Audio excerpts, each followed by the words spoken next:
know say if na me, I forbid the nonsense come out from that girl head. Na so. The moment they reached Peace's house, Sandra realized something shocking. No gate man. No sweet-smelling chef. No soft-spoken maid named Shioma. Just one small but neat compound, and Peace's serious face moving about like a CCTV camera. Welcome to Peace's Academy of Character Development. Miss Peace dropped Sandra's bag and clapped once, sharp hound. From today you will learn 2 things, academics and house chores. Sandra blinked like she heard a ghost. House, what? Peace pointed at the broom. That is broom 1. Broom 2 is outside. You will start with sweeping. Me? Sweep, but I'm... You will sweep. Sandra opened her mouth, but no sound came out. Her ancestors muted her. Fear pressed pause on her stubbornness. This was not the Frederick mansion. This was Peace's territory. A land where respect was law. A land where stubbornness expired at the door. A land where even pride learned how to wash plates. At exactly 6 a.m. Not 6:01, not 6:05. Miss Peace kicked Sandra's door with the confidence of a landlord chasing a tenant. Sandra, stand up. Morning has come. Sandra rolled on the bed like a confused goat. I'm tired. Peace opened the curtain with force. Sunlight hit Sandra's face like judgment. No maid is coming. No Kioma. No fruit juice. Stand up. Sandra dragged herself out of bed, hair looking like a failed wig experiment, face swollen with sleep, walking like someone whose destiny was heavy. Then she saw the tools waiting for her. Broom, dustpan, mop, bucket, detergent. And a long list of chores on the wall titled Sandra's Survival Manual. Her mouth dropped. You want me to sweep your whole house? Peace answered, My house? You will sweep the house, the passage, and the front yard. Sandra almost cried, Me? Sweep outside, I'm not a gate man. Good, then sweep like a student, Peace replied. Sandra started sweeping with the enthusiasm of a snail. Each time she bent down, she complained like a 70-year-old woman. My back is paining me. My hand is shaking. This broom is too heavy. Peace, can I rest small? No? My head is turning me. I think I'm dying. Ruth, Peace's roommate, came out of her room holding her wrapper and laughing so loud her laugh almost broke the ceiling.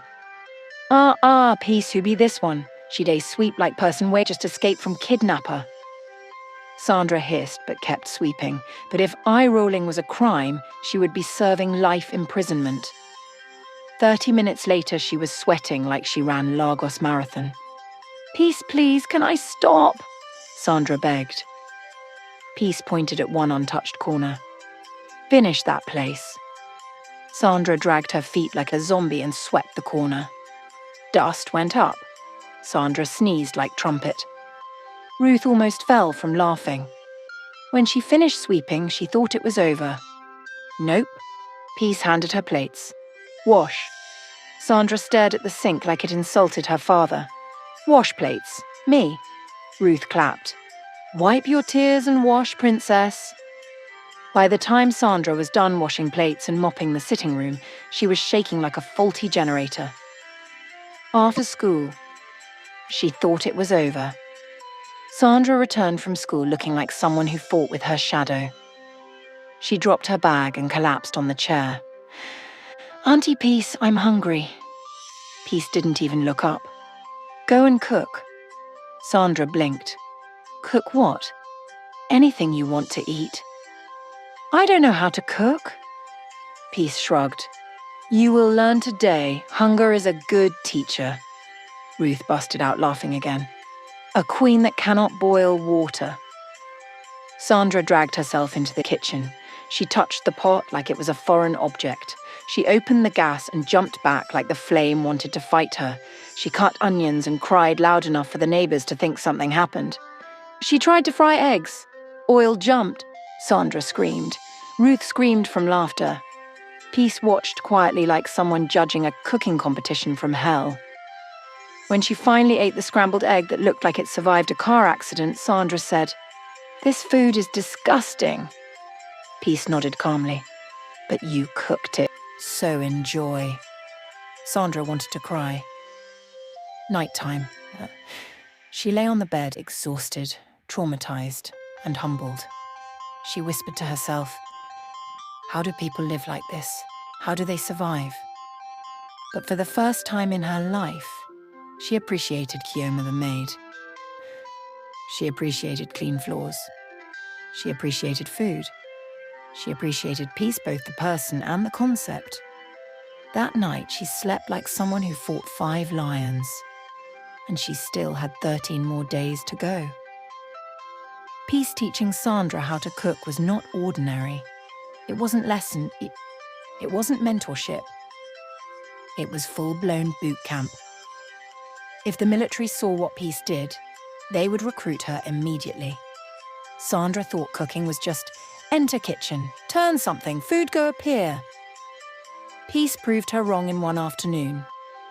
Here's how the drama unfolded. Peace entered the kitchen like a commander. Sandra entered like someone being pushed into exam hall by force. Peace pointed at the gas cooker. On it, Sandra tapped the knob gently like it was a newborn baby. "No, turn it," Peace instructed. Sandra turned it slightly. "No flame." She turned it again. Still nothing. Ruth shouted from the parlor, "Turn it like person way, get confidence, nah." Sandra rolled her eyes, turned the knob fully, and the cooker ignited. Boom! Sandra jumped back like the flame slapped her. "I can't do this, it wants to burn me." Peace didn't blink. "Come back here." Sandra tiptoed back like she was approaching a lion. "This is fire. Fire will not respect you until you respect yourself," Sandra whispered. "But the fire hates me." Ruth burst into laughter. Peace gave her a knife and an onion. "Cut this." Sandra held the knife like she was holding a dangerous weapon. She tried slicing, the knife slipped. She tried again, tears came out. "Peace. Why is onion wicked like this? It's making me cry." "Good," Peace replied. "Let it wash your brain." Ruth shouted, "Onion don humble you." Sandra sniffed loudly and continued cutting her onion like a heartbroken chef. Peace handed her a bowl of rice. "Wash this." Sandra poured water. The rice started floating. She looked confused. "Peace, is this rice okay?" "Wash it." Sandra dipped her hand in the cold water and screamed, "It's touching me." Peace gave her that look. The look that says, "Try me today, small girl." Sandra washed the rice. Very slowly, very dramatically, very noisily. The bowl of rice sounded like she was washing gold. Peace gave her a frying pan, tomatoes, pepper, onions, and oil. "Pour small oil." Sandra poured like she was pouring for her village ancestors. "Small oil," Peace shouted. Sandra stopped. Peace sighed deeply. "Okay, too late, move on." Sandra heated the oil. Oil jumped, Sandra screamed. Oil jumped again. Sandra screamed louder. Ruth entered the kitchen to laugh properly. "Sandra, you dey run from pot like oil get cutlass."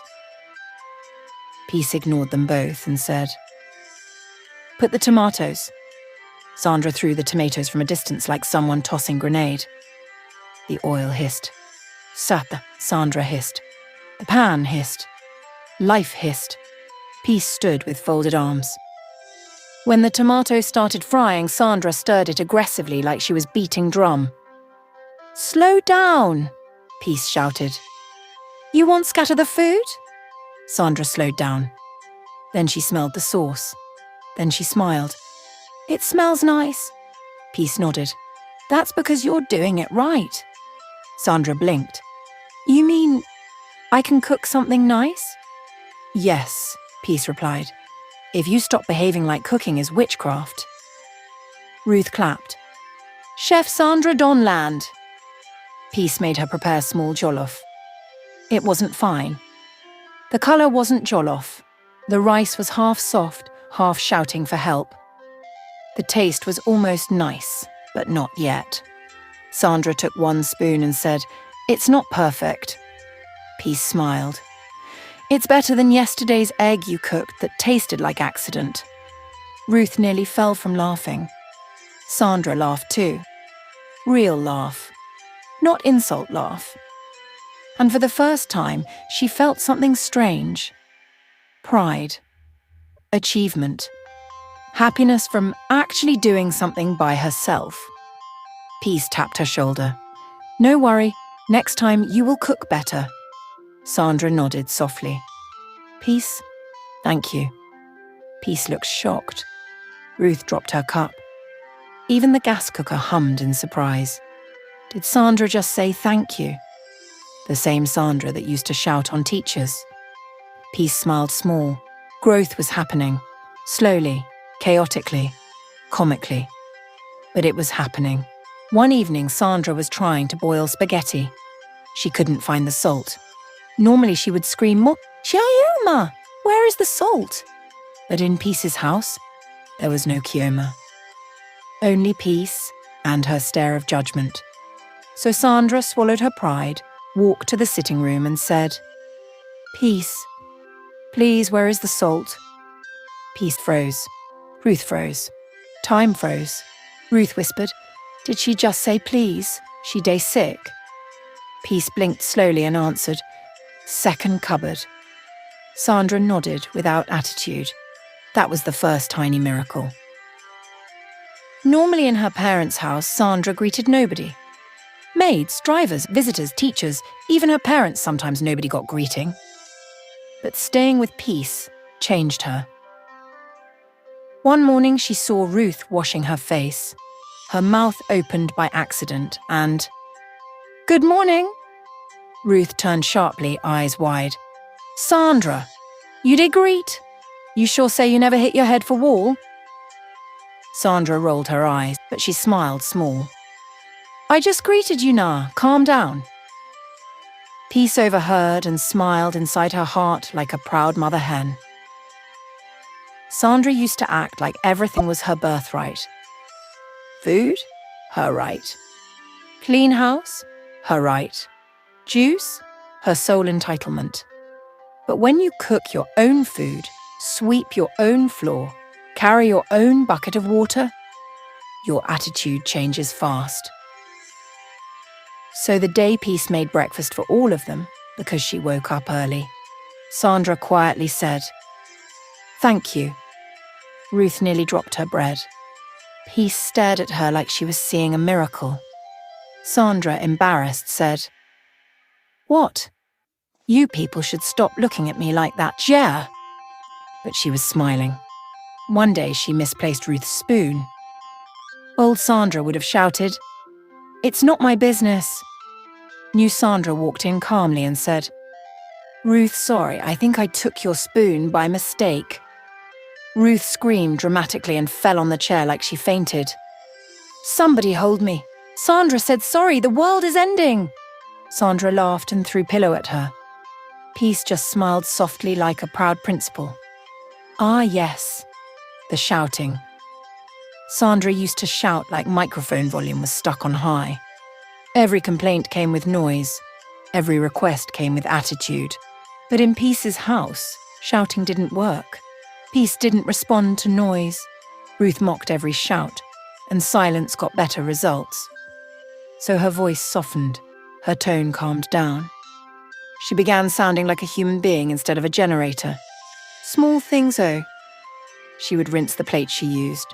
She would fold the blanket. She would pick up a broom without drama. One day she even helped Peace carry water inside. She didn't announce it. She didn't brag. She just did it. Peace saw her and smiled. She didn't comment. She didn't praise too loudly.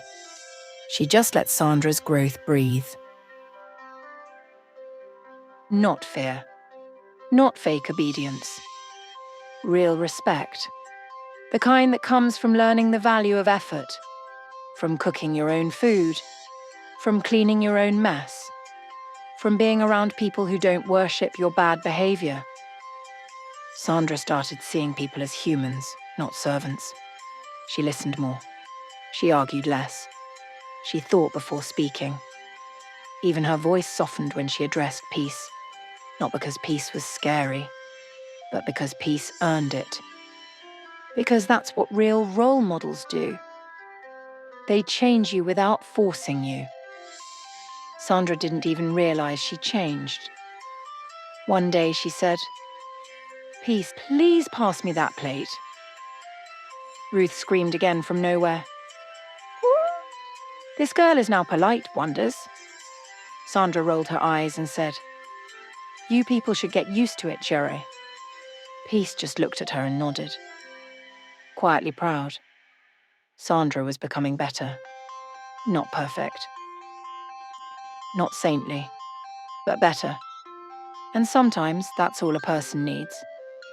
Sandra's return home was like a movie premiere. Everybody was waiting. Everybody was watching. Nobody believed she had changed. After all, this was Sandra, the original Attitude Unlimited. Her parents even sat in the parlor like judges waiting for a criminal. But my dear, what they saw that day nearly made them check her temperature. Usually when Sandra came home, she didn't greet the gateman. She would just whacker past with her nose in the air like Queen of England. But this time, she reached the gate and said, "Good afternoon, Baba Chucks." Baba Chucks almost dropped his kiboko. He blinked. He cleaned his ear. He looked around like someone was pranking him. "Sandra, nah, you did greet me?" Sandra smiled small. "Nah me, I did greet you." Baba Chucks began praying loudly. God, thank you, even stubborn dog did change." Old Sandra's greeting was always, "Mummy, I'm back." No respect, no volume, no energy. But new Sandra, she walked in, smiled and said, "What?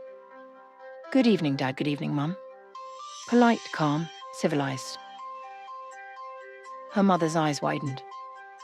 Her father cleaned his glasses like maybe the lens was lying. "Sandra, you greeted us?" Her dad asked, confused. Sandra nodded. "Yes, nah, I should greet you people." Her mother whispered to the father, "Are we dreaming, pinch me?" Her father replied, "I no fit. What if I wake up on The biggest shock came next. Sandra carried her box inside. Her parents were expecting her usual drama. "Mummy, come and help me. Daddy, my room is hot. Somebody arrange my things for me." But no, this girl entered her room, cleaned it herself, arranged her clothes, and even folded her towels. When Kioma passed by and saw Sandra folding clothes, she screamed, "Jesus, somebody is in Sandra's body!" Sandra hissed and continued folding. After arranging her room, she walked to the kitchen. Her mother followed secretly, hiding behind the door like a detective. Sandra washed her cup. Then she washed her plate. Then she wiped the counter. Her mother gasped loudly. Sandra, what are you doing?" Sandra turned. "Cleaning. Abby, is it bad?" Her mother nearly burst into tears. "This girl washed plate with her own hand. God of Abraham, Isaac, and Jacob. Thank you." Later that night, her father asked, "So how was your stay with Miss Peace?" Sandra shrugged lightly. "It was good. She's strict, but she's actually nice." Her parents stared. Then Sandra added quietly, "And I'm sorry for the way I used to behave, and I know I was stressing everybody." Silence. Heavy silence. Her parents exchanged a confused glance. Her mother whispered, "I didn't hear well." "Did she say sorry?" Her father whispered back, "She said sorry, our daughter, the one we born. Sorry." Then they both looked at Sandra and nodded like proud but still scared parents. At night, Sandra's mum wanted to test if this change was real or temporary. She called her. "Sandra, please help me bring my phone from the room." Old Sandra would have shouted, "Mummy, I'm tired. Why can't someone else help you?" But new Sandra said, "All right, Mummy." She stood up, went upstairs, brought the phone, gave her mum with a smile. Her mum held the phone like it was a sacred object. "Who is this gentle child, and what did Miss Peace do to my daughter?" Sandra laughed. "Mummy, I'm still me. I just grew small." Her mother hugged her tight. Her father nodded with pride. Their house was finally peaceful. Sandra didn't just change. She matured. She transformed. She carried respect home like luggage. Ugly. And nobody expected it.